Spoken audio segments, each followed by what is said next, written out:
got that 4x4. That is hot. Okay. What? Oh, dude, kick up some sand, dude. Kick it up. I know you think your truck is totally sick, but this is what I think of your precious 4x4 hang out all day with your stupid friend's truck. Fuck it!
Welcome back to TFC Reviews, and today we have a Toyota Tacoma. So, first time ever being in a Toyota Tacoma, sort of, because I drive a Toyota 4Runner, and if you know, then you know. Basically, the Toyota Tacoma is a very, very, very almost twin brother, twin sister to the Toyota 4Runner, with just basically the back cut off. A lot of nuance there, but to make it simple, that's basically what the Toyota Tacoma is. It's a mid-size pickup truck from Toyota. It's been around since the mid-90s, but it's also an iteration of the Toyota pickup that was introduced a decade or so earlier to the U.S. market and has really been kind of a cult favorite over the decades since it's been introduced. And I've always actually thought that Toyota trucks, especially this Tacoma and then that Toyota pickup, were actually pretty cool little pickup trucks. They always were known for like looking a little more rugged. They always had like kind of like that big wheel package that you saw back in, you know, the late 90s versions of these, and have always just like looked like kind of fun, adventurous kind of vehicle. So a little similar to like, you know, kind of like how you get like Jeep vibes, you know, a little bit. It's fun, adventurous. It's like that outdoorsy kind of, you know, vehicle. So yeah, I was really excited to actually finally get to like drive one of these. And after taking on a road trip yesterday in this new 4th gen model, which we'll get into all the differences and updates and upgrades and a little bit of controversy that, you know, kind of has plagued this one a bit. But yeah, I was excited to get it out on the road because it does have that new powertrain, that new 4-cylinder turbo with that 8-speed automatic, you know, transmission that, you know, brings it up to, you know, it's 2025, you know, with the 2010s, maybe early 2020s in terms of tech. But, you know, something's not broke, you don't need to fix it. It's fine. It's great. We love that old 6-cylinder, that old 5-speed transmission. We didn't love the old 5-speed transmission that much. It was reliable. It was great. But in terms of reliability, in terms of actual being able to pass people on the highway, fuel efficiency, there was much, much more to be desired. So with that said, let's go ahead and start up this new Toyota Tacoma in that new 4-cylinder turbo. It's really close to the TRD package, so you get this you know, red start button, which I think is really kind of a fun little touch. There we go, bringing it to life. Everything's a digital dash these days, or a digital gauge cluster. It's early. Digital gauge cluster. Say that one 5 times fast. And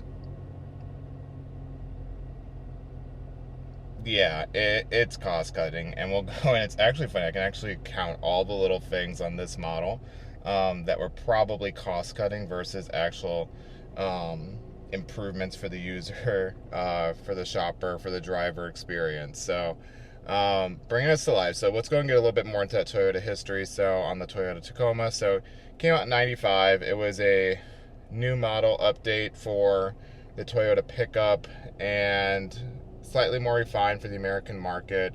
And these have always been made in either Mexico or down in Texas. I think even maybe in California. I know they're designed out there, but so that was a little bit of departure from before. So the rest of the world got the Hilux.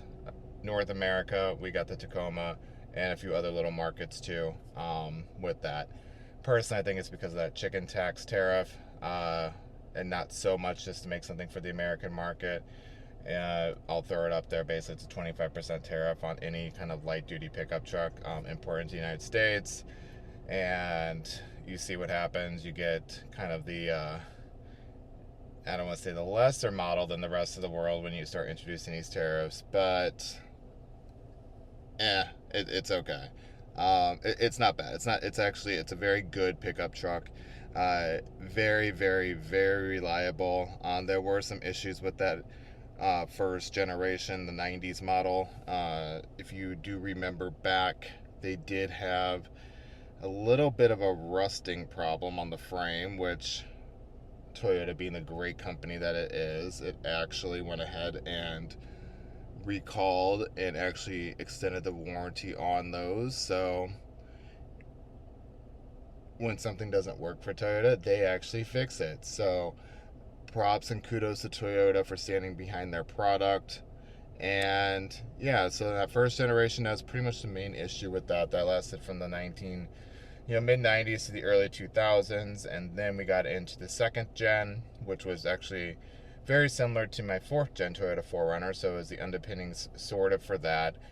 Again, the 4Runners are made in the Japan plant, so that's where you get some of that nuance where these again are made either in Mexico or in that Texas plant in the United States. So then you get into the third gen Toyota Tacoma, which came out in the mid-20 teens.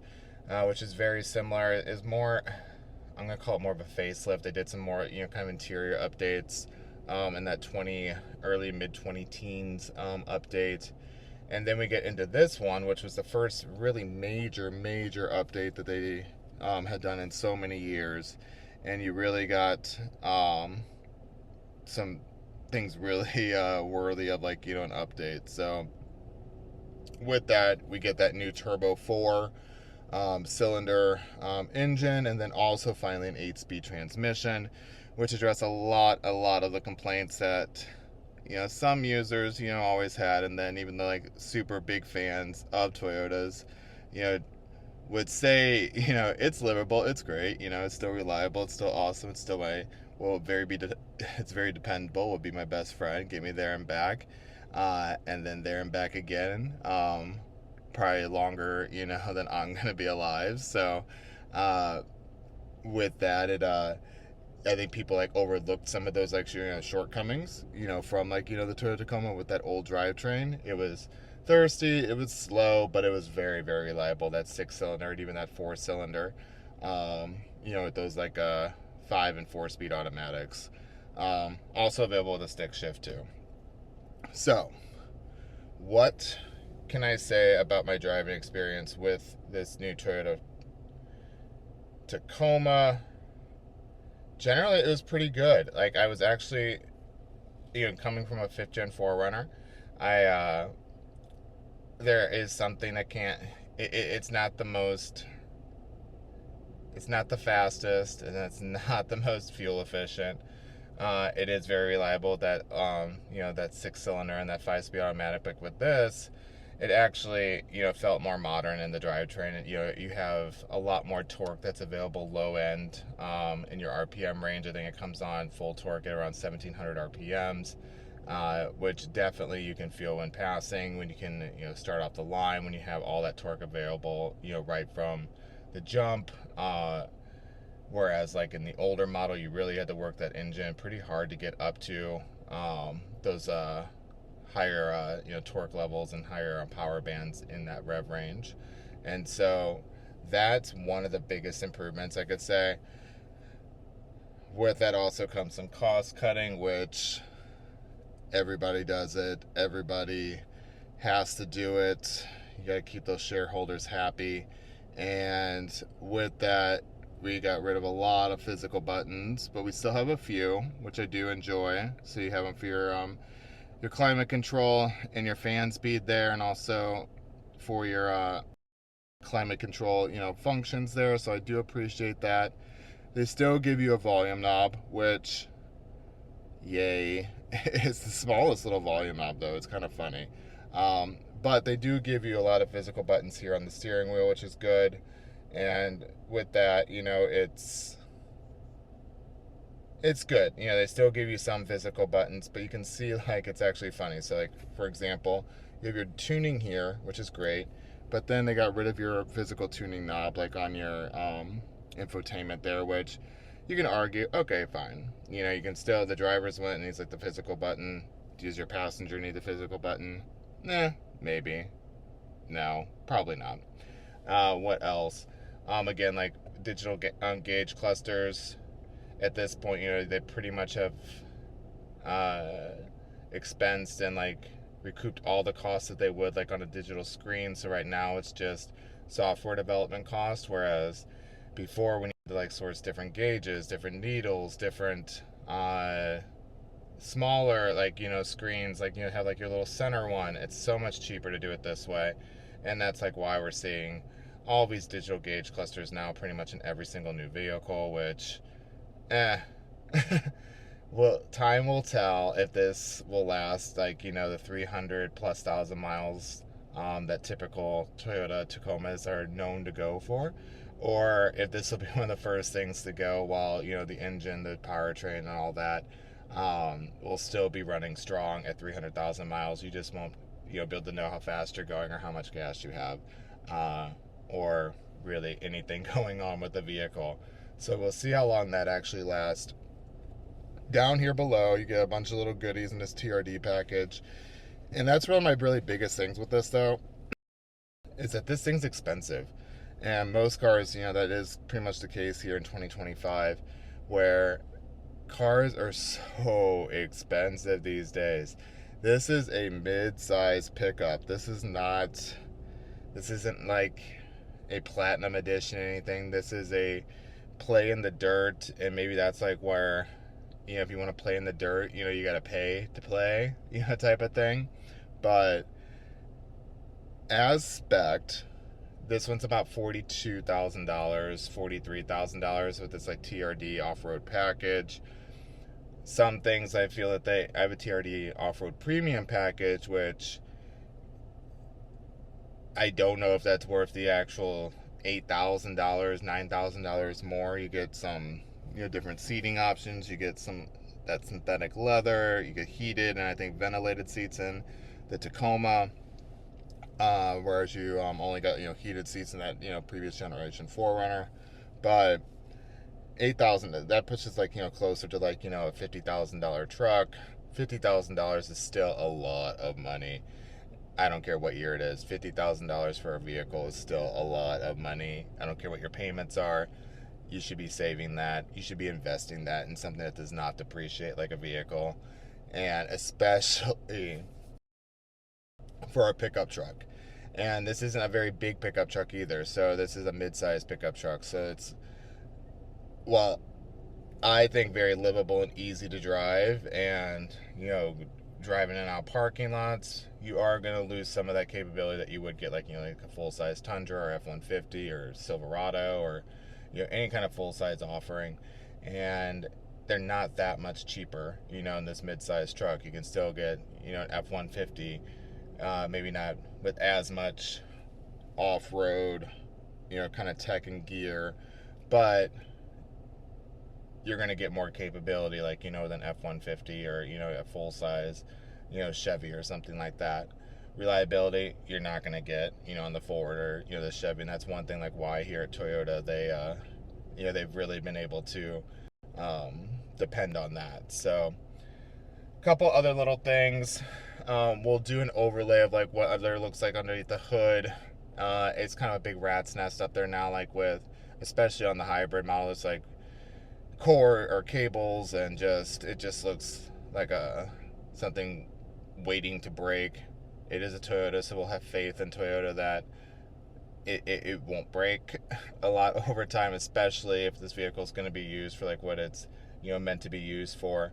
But when we get back to that utility equation again, you do have, like, you know, the option of a 5 or 6 foot bed in the back, which is good. But when we get to the back seat, and I'll throw this in because it has become a short video today. I don't know who you're putting back there, unless they're people you don't like, or you're into just kind of punishing, you know, your friends. So on a road trip, even like with a kid or something, there's just no leg room back there whatsoever. It is so tight. The doors are small. And so what's funny, and I don't know, in the comments, please, like, say if you've noticed this. This feels, it's supposed to be very, very similar to the 4Runner. Actually, basically the same thing. It's the same platform. It's the same, especially in the new 4Runners. Older ones, there's some nuance there. But on this generation, it's supposed to be very, very similar, if not the exact same platform as that newer 4Runner. But this feels so much tighter, and I looked at the dimensions. The dimensions, you know, go out to Edmunds. I'll overlay it too. It shows that, you know, this actually does have more space in leg room, shoulder, you know, room, headroom, every single dimension that's listed than the 5th Gen 4Runner. My 5th Gen 4Runner feels leagues bigger than this on the inside. I don't know if it's all this chunkiness and all this in-your-face branding. Maybe it's a visual kind of thing, where you'll never forget, you know, what kind of vehicle you're in, or what package, you know, trim package you have. But it kind of like closes in the cabin a bit, so that is kind of a little bit of a ding for me, you know, especially when you're spending $50,000, you know, in this version $40,000. But I think I'd want to upgrade to the premium package, honestly. You know, these cloth seats, it's an only, and this is kind of a really big ding actually to Avis. This thing was nasty. So this thing only has 5,000 miles on it, and it was so gross. And like, I don't know, like the seats were all stained, and it's hard to kind of see there on camera, but maybe you can pick it up. But for only 5,000 miles, like, it does show up like how this thing would actually survive wear and tear. And it's a truck. It's supposed to be super, super durable. So with that, would I buy this one or the 4Runner all day long and go rent a, you know, truck if I need to haul things in the back? The beds, you know, like I said, you can get that 6 foot bed now, which is, maybe you could always get it, but there's a 6 foot bed option, which is good. But I think the 4Runner gives you much more, it's a much better blend of utility and capability. Then here you're really kind of just trying to get some capability out the truck, but then also, as far as comfort, riding on road, it is a little more bouncier than the 4Runner. Most trucks, you know, are when they don't have any weight in the back. And also, it's you know, just so tight on the inside. Like, I'm really kind of mind boggled at, like, you know, why the dimensions, like, you know, do say it is bigger than, you know, the 4Runner, but on the inside it just doesn't feel it. I don't know, maybe it's a perception thing. But what else can we go over on this Tacoma? It did drive okay on the road. It is a truck, so just knowing that you are driving a truck, it's not a car-based SUV, it's a truck through and through, and you gotta live with that. It is a little bouncy. It's not gonna be comfortable like, you know, that Volvo XC90 or anything like that. And that's actually kind of the funny thing. I think, you know, if you would spec this out, and granted, they're totally different vehicles, but in totally different use cases ish, but how many people are actually going through all these different, like, you know, little functions here, and then, you know, going from here, there's your 4-wheel drive option, so you go to 4 high, but then you have like all these different terrain response, if it works. See, generally you gotta be in 4 low to get like into your multi-terrain response stuff, but no one, your general person, what we'll try and get it into 4 low here in a minute. So 4 high, back up. Throw it back in the neutral. See if we'll go into 4 low. There we go. And then we'll put it back into park so we can see on the train response. And yeah, you get all these kind of fun, like, you know, mud, sand, rock, auto, you know, kind of settings. And graphic wise, it's fun, but again, I don't know how long that's going to last. But how many, you know, is this worth the extra spend for your average suburban dwelling life?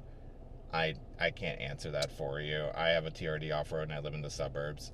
However, we plan to own a farm one day, and that's like kind of like the one thing. It's like that one day we will, like, you know, ultimately use it. It does snow out here in the Northeast, so I do like having the off-road options. Reason I got that off-road premium is because it had instead of the electronic transfer case, it had the still manual option, which I preferred. I wanted it to be as simple as possible as you can get in the 2020s, and having like a manual transfer case, you know, lever versus the electronic. Granted, never had any issues with my old 4Runner with the electronic you know, transfer case option, but didn't want any, like, you know, problems going forward. So anyway, with all that, that is a very quick review here on this. Put it back in neutral. There we go. It's a very quick review here on this Toyota Tacoma. I think if you need a small little truck, you don't mind paying the premium because you're not going to get a deal on one of these used. Toyota trucks are very just expensive all around, and yeah, it's not bad. So with all that, thank you so much for watching. Let me know in the comments, are you a Taco fan or 4Runner, or even like, would you get the, you know, new Land Cruiser, or you're just gonna stick domestic, you know, like from, you know, Ford, Chevy, or any one of those, you know. So let me know in the comments if you know, think that like you know, the 4Runner, you know, is your better option, or, you know, one of like the domestic, you know, offerings is gonna be a better one for you. Look forward to seeing you in the next one. Be sure to like, subscribe, and comment. Always appreciate it. If you didn't like something, or if you want to see something in the next video, be sure to comment on it too. Have a great day, and see you in the next one.